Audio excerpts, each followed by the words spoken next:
Sejam bem-vindos ao quadro Traços e Estilos, só aqui no CRAS Conversa Oficial. Meu nome é Thiago Spike, sou desenhista, quadrinista e professor de artes. Nesse episódio vou falar sobre uma tendência que se tornou mais comum entre os jovens a partir dos anos 90, aqui no Brasil.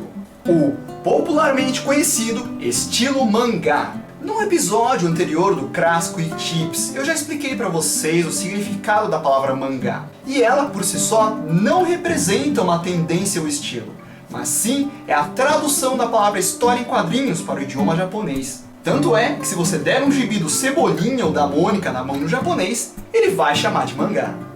Contudo, aqui no ocidente, os quadrinhos japoneses e os animes, que seriam as versões em desenho animado desses mangás, chegaram e ficaram mais conhecidos popularmente a partir dos anos 90, contagiando toda uma geração pela sua excentricidade, diferencial e, claro, qualidade inquestionável como veículo da cultura pop. O jeito gráfico oriental das figuras e personagens conquistou o coração de toda uma geração e, consequentemente, surgiu então uma geração inteira com fortes influências, mais especificamente, dos quadrinhos e dos animes. Surgiu então o rótulo que nós apelidamos de estilo mangá. Um artista profissional não deve ser motivado pelo ardor de fã, e sim ser capaz de compreender independente do rótulo popular que uma determinada tendência adota. Desenhar de maneira mais representativa, distorcendo a realidade graficamente, é sempre uma estilização, ou seja, uma maneira de fazer cartoon. O estilo mangá é uma forma de estilização, e por definição, mangá é cartoon. Os fanboys que me desculpem. O grande diferencial é que os japoneses desenvolveram sua própria tendência popular para os quadrinhos e desenhos, e são bem diferentes dos cartoons ocidentais. Muita coisa com relação ao traço do mangá e maneira de se compor as narrativas não são por meras decisões artísticas, mas sim fortemente influenciadas pela história e formação cultural daquele país.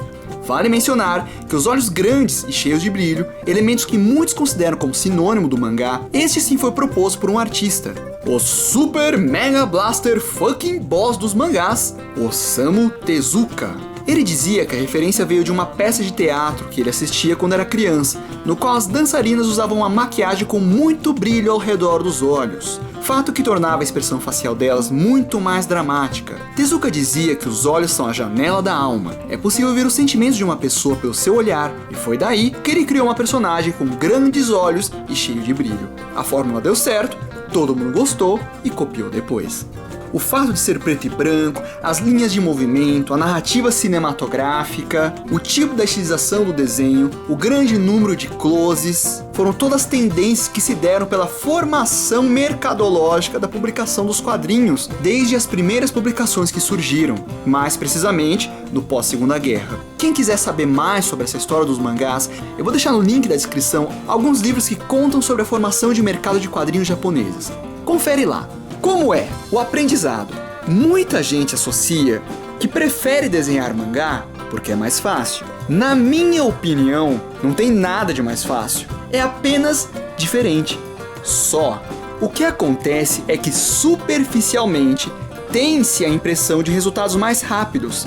Alguns erros e incoerências podem ser camufladas em virtude da simpatia que as figuras do mangá apresentam. Eu vejo como uma faca de dois gumes. Você pode até conseguir chegar numa solução gráfica legal mais rápido, mas se você não estudar nem o básico de técnicas de desenho, anatomia e as teorias mais clássicas, você corre o sério risco de adquirir vícios, ou ainda pior, aprender errado. E vocês já sabem que aprender errado é muito pior que não saber, porque para corrigir vícios depois é muito mais trabalhoso.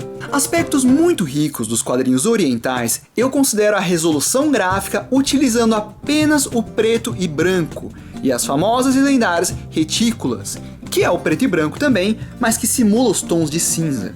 O mangá utiliza os elementos gráficos do preto e branco para compor suas narrativas nos quadrinhos de uma maneira muito diferente do resto do mundo.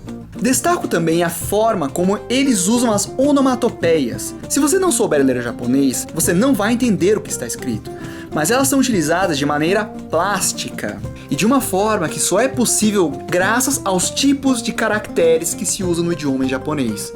É bem bacana.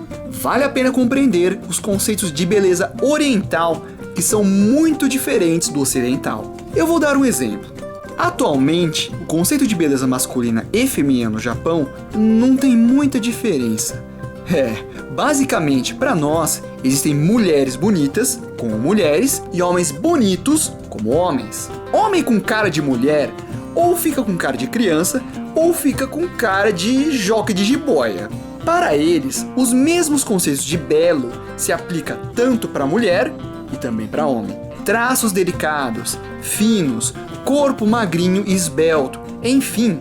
Isso é uma das coisas que gera uma certa estranheza para nós do Ocidente. Inclusive, o homossexualismo é compreendido de uma maneira diferente lá também. Esses conceitos, do ponto de vista de se analisar com elemento discursivo, é bem interessante. Mas não é que você precisa concordar com isso, tá? A dificuldade é sempre relativo. Eu considero o mangá de fácil para médio. Isso no sentido de uma percepção popular. Dá para se fazer um trabalho que até impressiona seus colegas, mas que não exija tanta técnica assim. É um ótimo ponto de partida para os mais jovens, pois motivados pela leitura dos mangás, vão se inspirar para desenhar seus heróis favoritos. O grande segredo está em você não se apegar apenas a um único autor de mangá e copiar o traço dele. Veja vários. E embora haja vários elementos semelhantes que caracterizem o rótulo do estilo mangá, existem diferenças. Preste atenção em como os autores diversos resolvem as formas gráficas de olhos, cabelos, roupas, etc. E também nas tendências de cada época. Algumas coisas que parecem simples não são tão simples assim quanto parecem. Quem tende a começar desenhando pelo estilo mangá tem uma forte tendência de adquirir vícios precocemente. Cuidado! Estude também as técnicas básicas de desenho mesmo. Materiais, luz e sombra, perspectiva, anatomia e etc. Não fique só no mangá. A percepção. Entre os seus colegas de classe, amigos e etc., você vai ser o rei da cocada preta. Porém, no mercado, diante da maioria dos profissionais, quem desenha predominantemente no estilo mangá não é bem visto como artista. É foda, puro preconceito, mas existe. Entre os professores estudiosos de artes clássicas, então, vixe, alguns simplesmente abominam o mangá. Eu já vi cara que se diz acadêmico chamando mangás como Dragon Ball de aberração intragável, coisa que, a meu ver, é uma puta idiotice. A explicação para isso é a seguinte: tudo que é fruto da cultura popular tende a ser mal vista pelos sábios e entendidos do assunto. Se é popular, é ruim. O cara nem leu, nem olhou direito e fala que é uma droga. Como o mangá simplesmente explodiu entre os jovens nos anos 90, esse entendimento predominou, porque para eles o mangá é só fruto de cultura popular. Só que, no caso do mangá, isso não se aplica. Basta ver sua história e influência cultural que ele tem na sociedade japonesa. Como o mangá faz parte da construção cultural daquela nação. Por esse povo mais preconceituoso aí que eu citei, o mangá foi mal compreendido, porque ele chegou de repente aqui no ocidente. E aí gerou essa estranheza. O perigo real que existe é o lance dos vícios. Isso sim. Agora o resto, que mangá é uma droga porque é de cultura popular, etc. Pra mim não tem nada a ver isso aí. Como tudo, tem obras boas e ruins, traços bons e traços ruins. Hoje, esse preconceito diminuiu bastante. Já temos aí mais de 2 décadas de mangás e digamos que já são mais aceitos, mas ainda rola o preconceito. No mercado e com alguns que se dizem especialistas no ramo. Preconceito que não rola com outras formas de utilização. Isso é curioso. Copiar europeu pode, mas copiar japonês não. Vai entender. Se você desenha como hobby, começar pelo mangá é ótimo, vai te entusiasmar e dá pra fazer algumas coisas legaisinhas sem muita demora. Agora, se é para a profissão, eu recomendo que você tenha o mangá com uma influência e saiba misturar com outras tendências, adequando seu trabalho para uma aparência mais comercial. Claro que se esse for o seu foco. Aplicações profissionais no mercado. Vamos lá. Se você desenhar com acabamento bem com cara de mangá mesmo, eu destacaria ilustrações para ocasiões, eventos ou comércios que tenham como proposta a cultura e temática japonesa. Por exemplo, restaurantes, alguns eventos e etc. O Wilson Kohama, aqui da equipe da CRAS, fez um job desse tipo para um restaurante. Um restaurante aqui de São Paulo que encomendou uma história em quadrinhos para usar de papel de parede e estampa do uniforme dos funcionários. Ficou bem bacana. Ele não fez sozinho, tá? Tinha uma pessoa trabalhando junto com ele. Na verdade, foi essa pessoa que chamou ele para trabalhar em parceria. Ilustração para concept art de games, RPG e livros do gênero próximos. Para esse tipo de trabalho, mangá é muito bem-vindo, porque é o tipo de traço bem contemporâneo que tá na moda, que a moçada gosta. Então, a área de concept, games, livros de RPG, vai fundo, porque rola. Alguns casos de camisetas e ilustrações para presentes. A Japan Society faz muitas estampas de camisetas com ilustrações de mangá. Se eu não me engano, eles compram estampas. Mas eu não vou entrar em muitos detalhes porque eu não tenho informações.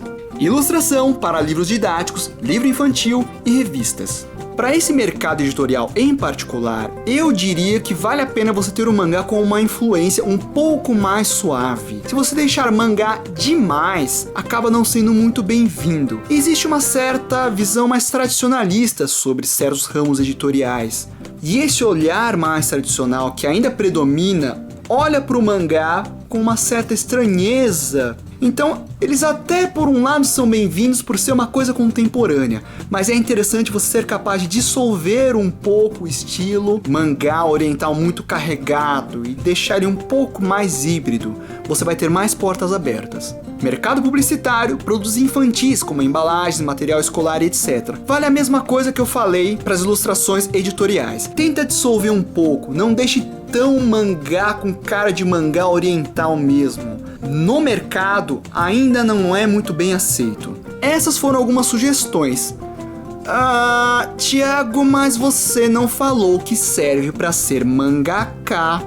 Então, jovens, para ser mangaka não existe isso aqui no Brasil como profissão.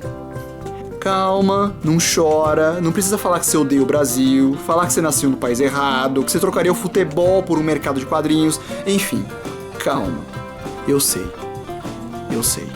Faz 10 anos que eu já sei, mas eu e vários outros autores estamos aí na luta.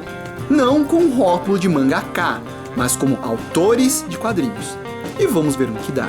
Bem, então essas foram algumas sugestões de possibilidades de aplicação no mercado para o estilo mangá. Claro que existem mais. Se você quiser acrescentar mais informações e sugestões sobre o tema que eu trouxe aqui hoje, compartilhe conosco nos comentários, ok? Vale lembrar que todas as teorias básicas de desenho e manipulação de materiais são as mesmas, independente do estilo que você adotar. Não existe verdade absoluta, e esses rótulos compreendidos e aceitos podem ajudar você a se entender melhor com as suas tendências. Mas o rótulo não deve representar você com uma camisa de time, mas sim é você que deve saber utilizar das formas mais adequadas as diversas maneiras de se expressar graficamente, para assim forjar a sua própria identidade. Muito obrigado por assistir, espero ter dado alguns esclarecimentos sobre esse tópico. E nos vemos no próximo Traços e Estilos, só aqui no CRAS Conversa Oficial. Tchau! Estamos conversados!